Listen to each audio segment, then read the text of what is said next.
प्यारे बच्चों, नमस्कार। विद्या मंदिर में आपका स्वागत है। मैंने आपको अपनी पिछली वीडियो में छंद और गण के विषय में बताया था। उम्मीद है आपने उन्हें ध्यान से पढ़ा होगा। आज हम आपको चौपाई छंद के विषय में बताएंगे, परंतु चौपाई छंद को अच्छी प्रकार से जानने के लिए सबसे पहले आपको छंद का और गण का बहुत ही गहराई से ज्ञान होना चाहिए। इसके लिए आप पिछली वीडियो अवश्य देखिएगा, और जब आपको छंद और गण का अच्छी प्रकार से ज्ञान हो जाएगा तो आपको चौपाई छंद बहुत अच्छी तरह से समझ में आएगा। चलिए अब मैं आपको चौपाई छंद के विषय में बताती हूँ। परिभाषा देखिए, चौपाई सममात्रिक छंद है। हमने आपको पहले बताया था कि छंद 3 प्रकार के होते हैं, सममात्रिक, अर्धसम तथा विषम। तो यहाँ पर जो चौपाई है वह सममात्रिक छंद है। सममात्रिक में जितने भी चरण होते हैं उनमें समान मात्राएं, हर चरण में समान मात्राएं होती हैं। अब देखिए चौपाई में, चौपाई भी सममात्रिक छंद है। इसमें 4 चरण होते हैं और प्रत्येक चरण में 16 मात्राएं होती हैं। मतलब चारों चरणों में, हर चरण में 16-16 मात्राएं होती हैं। अंत में जगण और तगण के प्रयोग का निषेध है। मतलब जहाँ पर आपका चरण समाप्त होता है तो समाप्त होने पर अंत में यहाँ पर ना तो जगण आएगा और ना ही तगण आएगा, इन दोनों का प्रवेश निषेध है। जब आपको हमने गण बताए थे तो उसमें हमने आपको जगण तगण सभी के विषय में बताया था। मैं पुनः बताती हूँ आपको। जगण में होता है ज भान, एक दीर्घ लघु, दूसरा दीर्घ और तीसरा लघु। देखिए इसमें अंत में इस प्रकार से नहीं है। और दूसरा होता है तगण। तगण में होता है ताराज, 2 दीर्घ और 1 लघु। इस प्रकार से भी किसी में नहीं है कि 2 दीर्घ और 1 लघु, इस प्रकार से नहीं है। तो यह बता रहे हैं कि अंत में जगण और तगण के प्रयोग का निषेध है। मतलब किसी भी हाल में अंत में इसमें जगण या तगण नहीं आना चाहिए। चलिए अब हम आपको उदाहरण बताते हैं। देखिए, बंदौ गुरुपद पदुम परागा। हमने आपको अपनी पिछली वीडियो में बताया था, जहाँ दीर्घ होता है वहाँ पर 2 मात्राएं होती हैं और जहाँ पर लघु होता है वहाँ पर 1 मात्रा होती है। 2 मात्रा का चिन्ह इस प्रकार से होता है और 1 मात्रा का चिन्ह इस प्रकार से होता है। यह आपको अच्छी प्रकार से आना चाहिए। छंद में सबसे विशेष बात यही है कि 2 मात्राएं और 1 मात्रा किस प्रकार से लगानी है। अब देखिए यहाँ पर बंदौ, यहाँ पर चंद्र बिंदु लगा हुआ है। चंद्र बिंदु जहाँ पर होता है वहाँ पर भी 2 मात्राएं मानी जाती हैं, दीर्घ आता है।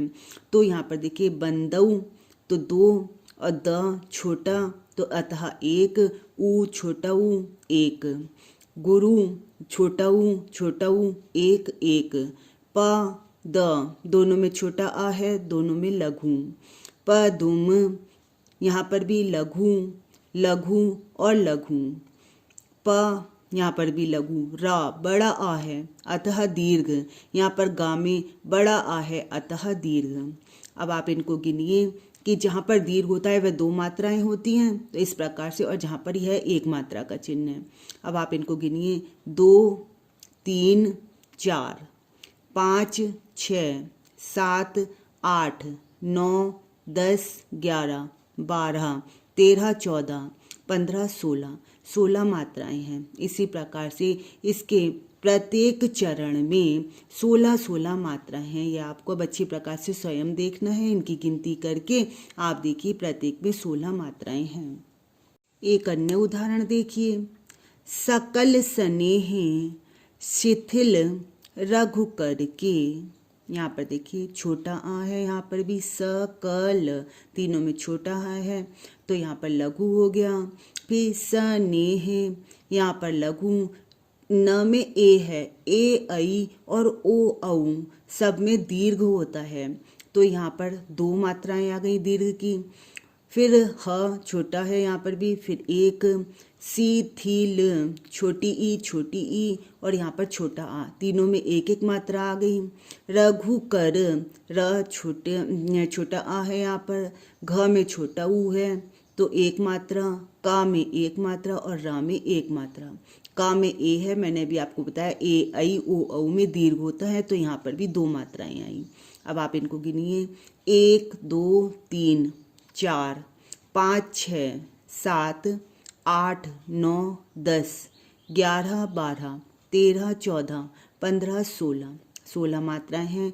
इसी प्रकार हमने आपको अच्छी प्रकार से समझ में आया होगा कि चौपाई छंद में 4 चरण होते हैं। देखिए 1, 2, 3, 4 चरण होते हैं और प्रत्येक चरण में 16 मात्राएं होती हैं। एक पहले जो चरण है उसके द्वारा हमने आपको मात्राएं गिनकर बताई हैं। अन्य 3 चरणों में आप इनकी मात्राएं स्वयं गिनेंगे। मैंने आपको इसमें सब दिखा रखा है।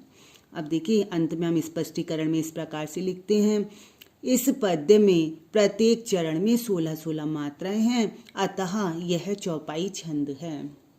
बच्चों, परीक्षा में आपके प्रश्न 2 प्रकार से आ सकते हैं। एक तो आपसे पूछा जा सकता है कि चौपाई छंद की परिभाषा उदाहरण सहित बताइए। तब आप इसकी परिभाषा लिखेंगे, एक उदाहरण लिखेंगे तथा उसमें प्रत्येक में उसकी मात्राएं बताते हुए गिनकर उसकी कुल मात्राएं लिखेंगे। एक आ सकता है कि आपको केवल उदाहरण उसमें लिख दिया जाए। जिस प्रकार से ये उदाहरण दिया हुआ है, ये केवल आपको उदाहरण लिखा हुआ उसमें आएगा और आपसे पूछा जाएगा कि इसमें कौन सा छंद है। तब आप इसकी मात्राएं गिनेंगे और मात्राओं का ज्ञान जब आपको हो जाएगा तब आप उसमें मात्राएं गिनकर लिख देंगे तथा आप उसमें लिखेंगे कि इसमें चौपाई छंद है। मुझे उम्मीद है कि आपको बहुत अच्छी प्रकार से चौपाई छंद समझ में आ गया होगा।